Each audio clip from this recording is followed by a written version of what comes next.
Hari Om everyone. Good afternoon, good evening.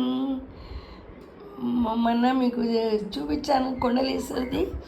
మీరు అక్కడికి వెళ్ళినప్పుడు ఇది మటుకు తప్పకుండా చదువుకోండి అమ్మా.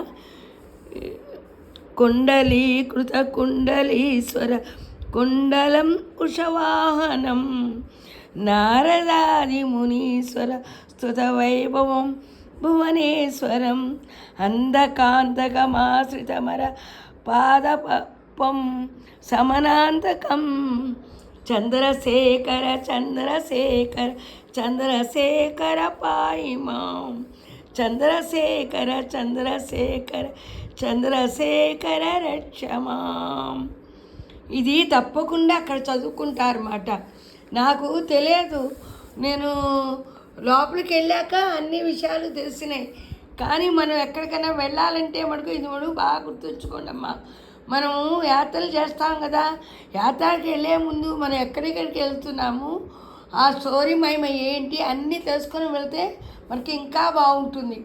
నిజంగా అలా కొన్ని తెలుసుకున్నా కూడా కొన్ని మర్చిపోతున్నానమ్మా. ఆ ముందు కాళ్ళు చేతులు కడుక్కొని అప్పుడు ఆ గుళ్ళోకి వెళ్ళాలట. పక్కనే నది ఉంది, నాకు తెలియదు ఆ సంగతి. ముందెళ్ళి స్వామిని దర్శించుకొని వచ్చానమాట. చాలా బాగుందమ్మా. నిజంగా కుండలి ఎంత బాగుంది. అమ్మవారిట ఇవి పెట్టుకున్నారు కుండలి, అవి తాటాంగుల మహిమ మూలంగా స్వామి విషం తాగినా కూడా ఇదే మంచిగా ఉన్నారు. బ్రహ్మ విష్ణు మహేశ్వరులో జన్మ జన్మలు ఎత్తింది ఎవరంటే ఇది శివుడే. ఇంకా పార్వతీదేవి కూడా అవతారాలు ఎత్తింది. కానీ శివుడు మనకు మొదటి నుంచి చివరి దాకా ఒకటే. అందుకే బ్రహ్మ విష్ణు మహేశ్వరులో శివుడు బ్రహ్మ విష్ణు ఆది ఎక్కడుంది మొదలే ఎక్కడుంది అని వెతుక్కోవడానికి వెళ్ళి కూడా కనుక్కోలేకపోయారు కదా. శివ శివ సోమవారం కదా శివుని తలుచుకున్నాం. అరుణాచల శివ అరుణాచల శివ అరుణాచల శివ అరుణాచల శివ. అరుణాచలం వెళ్ళినప్పుడు మీరు తప్పకుండా అభిషేకం చేయించుకోండి అమ్మా.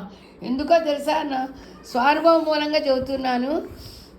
నిజంగా అదే యాత్రలో వెళ్తే వాళ్ళు గబగబా చూపిస్తారు. టూర్స్తో వెళ్ళామనుకోండి చూపిస్తారు, కానీ మనకు అభిషేకాలు పూజలు అవన్నీ అయ్యేదాకా వాళ్ళు టూర్స్ వాళ్ళు ఆగరు.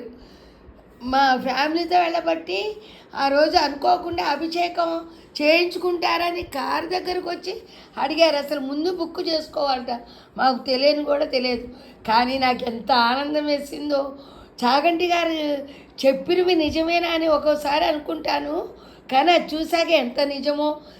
గురువులు అంటే అంతే కదా, వాళ్ళు అనుభవించి మనకు చెప్తారు కదా అనిపించింది. చోట్లన్నీ కారిపోతాయమ్మా. అగ్ని లింగం కదా అరుణాచలం, చెమట్లంతా కారిపోతాయి. నాకు అర్థం కాలే, ఇదేమిటి ఇంత చెమట్లు కారిపోతున్నాయి అని చెప్పి అనుకున్నాను.